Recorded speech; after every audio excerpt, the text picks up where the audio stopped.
लिखेंगे, अपन लिख रहे थे न्यायाधीशों की नियुक्ति के संबंध में प्रक्रिया, है ना।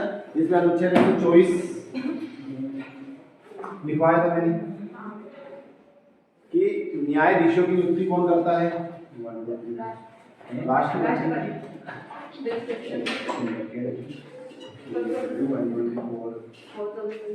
कौन करता है? राष्ट्रपति। और ये बताइए चीफ जस्टिस ऑफ इंडिया का चयन कैसे होता है? ये चीफ जस्टिस ऑफ इंडिया कैसे बनता है?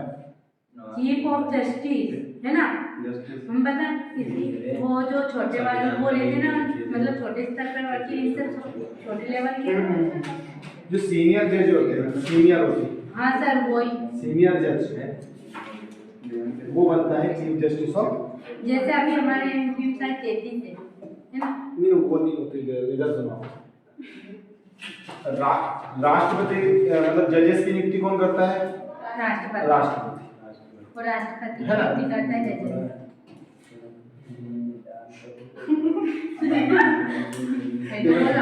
अनुच्छेद 124 के अनुसार क्या नाम दे रहे बेटा? बात मत करिए, मोबाइल रख लो, बाद में चलो, आधा घंटा पढ़ लो, आधा घंटा बहुत।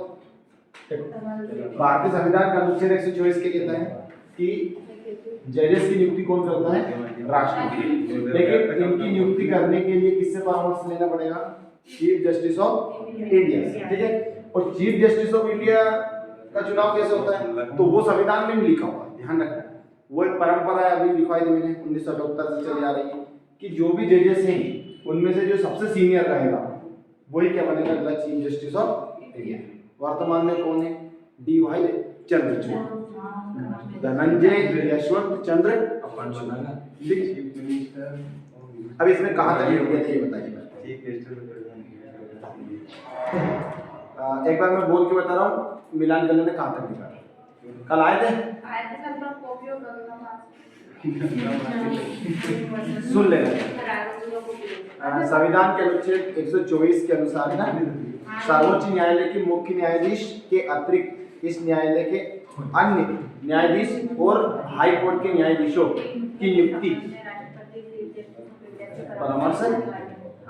परामर्श करेगा।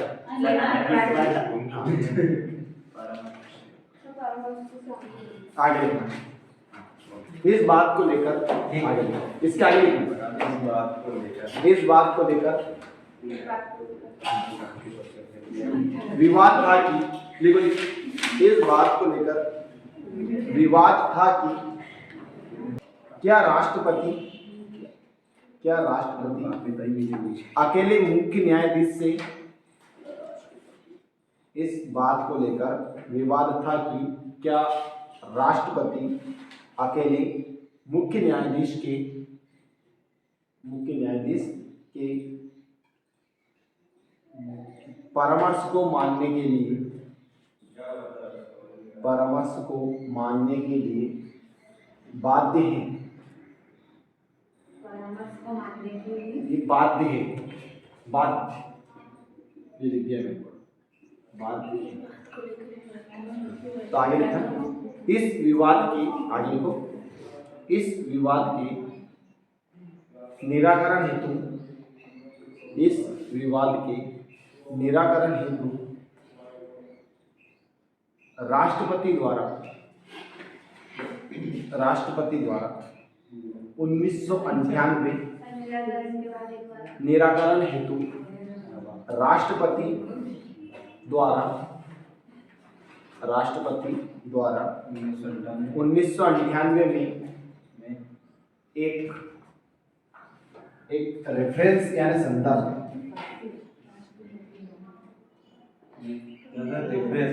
रेफरेंस यानी वो संदर्भ लिखी तो ऊपर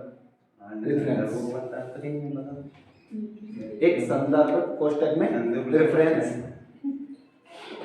सर्वोच्च न्यायालय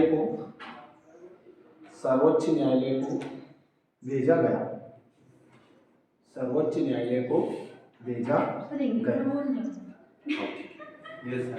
सुप्रीम कोर्ट को भेजा गया। आगे लिखा, सुप्रीम कोर्ट द्वारा इस संदर्भ पर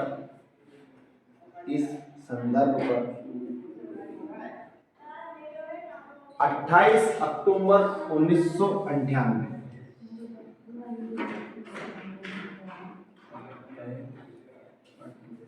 28 अक्टूबर 1998 को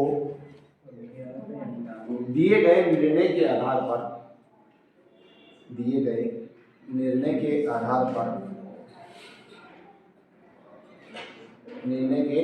पर सुप्रीम कोर्ट तथा हाई कोर्ट, क्या लिखा आपने? सुप्रीम कोर्ट तथा हाई कोर्ट। अभी रुक जाओ, मैं बोलूंगा जब लिखना स्टार्ट होगा। सुप्रीम कोर्ट तथा हाई कोर्ट के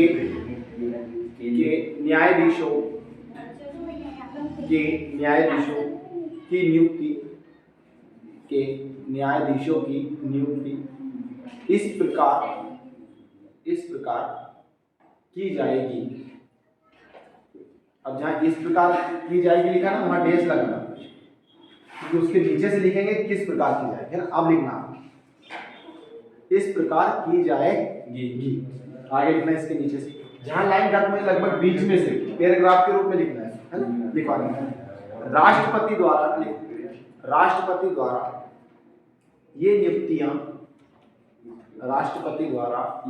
नियुक्तियां, नियुक्ति को इंग्लिश में अपॉइंटमेंट बोलते हैं ना, नियुक्तियां सुप्रीम कोर्ट से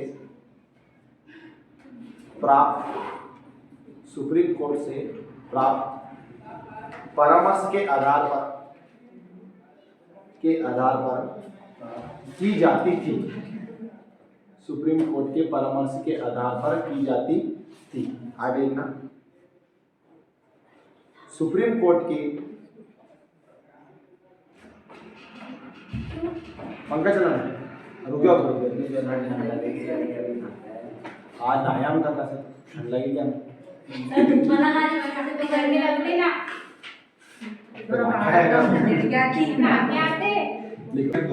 आगे लिखना के आधार पर की जाती थी, लिख लिया। आगे लिखना, सर्वोच्च न्यायालय यानी सुप्रीम कोर्ट के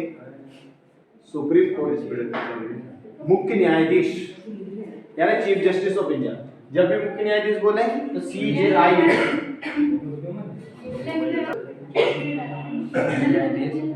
मुख्य न्यायाधीश इस प्रसंग में राष्ट्रपति को परामर्श देने के पूर्व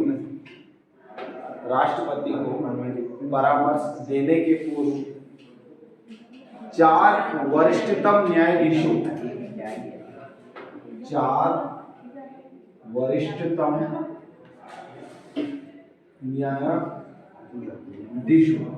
इन 4 वरिष्ठतम न्यायाधीशों को ही बोलते हैं कोलिजियम। क्या बोलते हैं? कोलिजियम।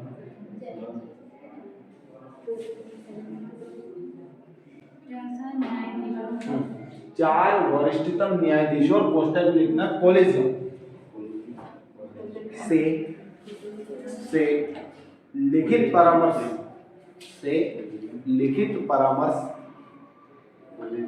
प्राप्त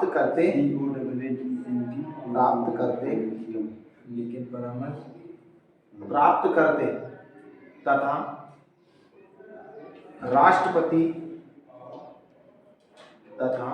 राष्ट्रपति को परामर्श देते।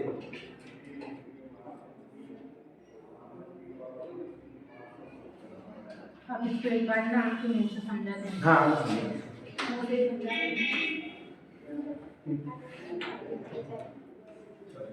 ये इतनी बड़ी बात समझ नहीं आई तो 2 लाइन में समझ।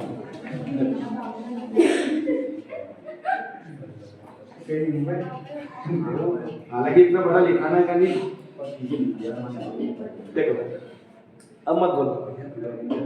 आप सभी को याद है कि वर्तमान में जो सुप्रीम कोर्ट है उसमें 33 न्यायाधीश है, हाँ है ना? कहीं कहीं पर अलग अलग संख्या मिल जाती है, तो 1 प्लस में 31 लिख रहा हूँ, ये 32 लिख रहा हूँ। ये एक क्या है, CJI और बाकी अन्य न्यायाधीश। अब थोड़ी बहुत भी लास्ट सारा बात बताए सर वो तो नहीं, कोई नहीं। वर्तमान में मान लेते हैं कि सुप्रीम कोर्ट में एक मुख्य न्यायाधीश और अन्य न्यायाधीश है।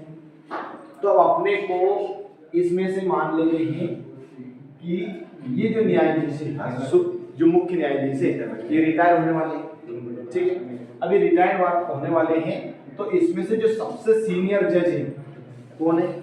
सबसे सीनियर वो है जज, हाँ सीनियर है ना? तो मान लेते ए नाम का सबसे सीनियर जज निकला है। तो अब ये जो मुख्य न्यायाधीश है, ये तो रिटायर हो गया, तो उसकी जगह सबसे सीनियर आ गया, नहीं आ गया? आ गया। ये रिटायर हो गया ए नाम का, और उसकी जगह कौन आ गया? बी नाम का आ गया, मान लेते हैं। हाँ सर ठीक है, अभी बताइए कि यहाँ जो संख्या 32 है, ये 31 हो गई कि नहीं हो गई? हो गई। तो अपने को अन्य न्यायाधीशों की नियुक्ति के लिए अभी एक जज की और जरूरत है। तो अपन जो प्रक्रिया पढ़ रहा है कोलिजियम, वो इस एक जज की नियुक्ति कैसे करेंगे ये जानना है। आ रहा समझ में? तो इसकी नियुक्ति कैसे होगी, तो ये ध्यान देना है कि इसमें जो मुख्य न्यायाधीश रहेगा एक तो वो, और इन 31 में जो सबसे 4 सीनियर रहेंगे वो, ये जो 5 व्यक्ति मिलकर जिस व्यक्ति के नाम पर मोहर लगाएंगे कि हम इस नए व्यक्ति को किसको लाना है, वो परामर्श राष्ट्रपति को देंगे, और वो राष्ट्रपति मानने के लिए बाध्य रहेगा। आया समझ में नहीं आया? नहीं आया? एक बार आएंगे, यहाँ उदाहरण बताता हूँ। उदाहरण के लिए मैं यहाँ पढ़ा रहा हूँ, मैं रिटायर होने वाला हूँ, ठीक है? तो मैं होगा चीफ जस्टिस ऑफ इंडिया। आप में से जो सबसे अच्छा पढ़ाकू है, जो अच्छा पढ़ता है, ये फालतू बात मत करना, उदाहरण समझ, उसको यहाँ खड़ा कर दें, और अपने स्टूडेंट की स्ट्रेंथ है 30, भाई 30 तो होनी होनी चाहिए, 30 से कम हुए तो हम दूसरी क्लास से एक को बुला लेंगे, ठीक है? तो मान लेते हैं कि हाँ आप में से कोई एक आ गया, तो आपकी संख्या वहां पर 30 से कितनी हो गई? 29। कितनी हो गई? 29 हो गई। अब भैया एक और को लाना है, तो आप में से जो 4 सबसे अच्छे पढ़ाकू हैं और एक यहाँ जो रहेगा वो, ये पांचों मिलकर निर्णय लेंगे कि हम अगली क्लास से किस स्टूडेंट को बुलाएं। आगे समझ में? इस पद्धति को ही कहते हैं कोलिजियम पद्धति। और वो सुझाव जो मतलब आप राष्ट्रपति बन गए मानो, हाँ ठीक है, हाँ तो वो राष्ट्रपति को देंगे कि भाई हम उसको लाए, मान लो पवन सर को ला रहे, पवन सर यहाँ आए, समझ में नहीं आया? ठीक है, तो जो 4 सीनियर जो मोस्ट जज रहते हैं उसके समूह में बोलते हैं कोलिजियम, ठीक है? अब इसको लाने के लिए भी कैसे, मान लेते हैं कि कोई गुवाहाटी हाई कोर्ट है या जबलपुर हाई कोर्ट है, इसका जो चीफ जस्टिस ऑफ इंडिया उनको लाएंगे सुप्रीम कोर्ट में, क्योंकि हायरार्की चलती है। देखो कैसे, मान लेते हैं कि जो डिस्ट्रिक्ट कोर्ट है उनमें से ऊपर आती है हाई कोर्ट से ऊपर आती है सुप्रीम कोर्ट। यहाँ पर जो जजेस का काम करेगा, या फिर यहाँ भी जो लगभग 10 साल तक, कितने साल तक? 10 साल तक जो हाई कोर्ट की क्या करता हूँ, प्रैक्टिस करता है, किसके रूप में? वकील के रूप में। किसके रूप में? वकील के रूप में। तो उसे यहाँ जज बना दिया जाएगा, ठीक है? उसके बाद यहाँ जो जजेस है उसमें अगर मान लो कुछ जज चीफ जज बन गए, तो उसका प्रमोशन कहाँ हो जाएगा? यहाँ अन्य न्यायाधीश के रूप में। किसके रूप में? अन्य न्यायाधीश। और यहाँ सुप्रीम कोर्ट के अन्य न्यायाधीश में से एक को बन जाएगा चीफ जज। आया समझ में? जिस प्रकार सुप्रीम कोर्ट में एक मुख्य न्यायाधीश और अन्य न्यायाधीश होते हैं, उसी तरह हाई कोर्ट में भी एक मुख्य न्यायाधीश और अन्य न्यायाधीश। जो राष्ट्रपति और प्रधानमंत्री था, जो वो पहले जैसे राजा वो उनको वही देते थे ना फरमान, जैसे वो चाहे तो न्यायाधीश को बुला सकते हैं ना, मतलब वो राज्यसभा के सदस्य को बुलाते हैं सब। वो जैसे कि प्रधानमंत्री मतलब उनकी मंत्रिपरिषद तो देती सही उनको मतलब सुझाव, पर और किसी और नहीं, ये क्या है कि अपने देश में जो न्यायपालिका है वो स्वतंत्र न्यायपालिका है, उस पर एग्जीक्यूटिव का दबाव नहीं, यानी कार्यपालिका का दबाव नहीं, विधायिका का दबाव भी नहीं, क्योंकि सुप्रीम कोर्ट को ये पावर है कि जो निर्णय देते वही क्या बन जाता है, कानून। ऐसा उदाहरण देता है क्या, हंसते हैं, है ना? तो आया समझ में कोलिजियम पद्धति। कौन बताएगा कोलिजियम पद्धति? जो 4 सीनियर जज होते हैं सुप्रीम कोर्ट के और एक मुख्य न्यायाधीश, उन चारों और एक मुख्य न्यायाधीश, पांचों के समूह को बोलते हैं कोलिजियम। वो निर्णय लेंगे कि हम अगला न्यायाधीश किसे बुलाएंगे सुप्रीम कोर्ट में। मुख्य न्यायाधीश नहीं, न्यायाधीश।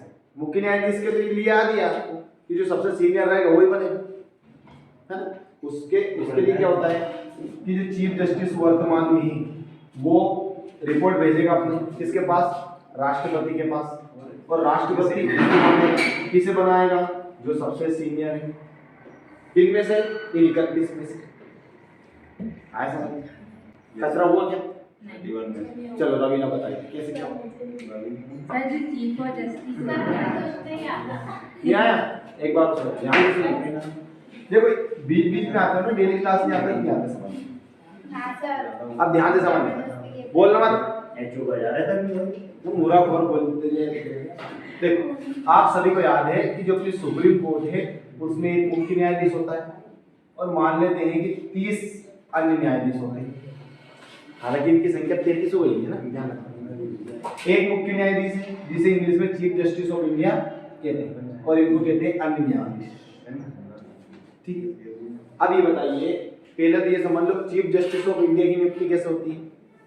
मान लेते हैं कि ए नाम का व्यक्ति वर्तमान में चीफ जस्टिस ऑफ इंडिया है, ठीक है। अब ये मानकर रिटायर होने वाला है, क्या होने वाला है, रिटायर। तो अगला मुख्य न्यायाधीश इन 30 में से ही बनेगा। किन में से बनेगा, इन 30 में से। लेकिन कौन बनेगा, ये होता है जो सबसे सीनियर हो।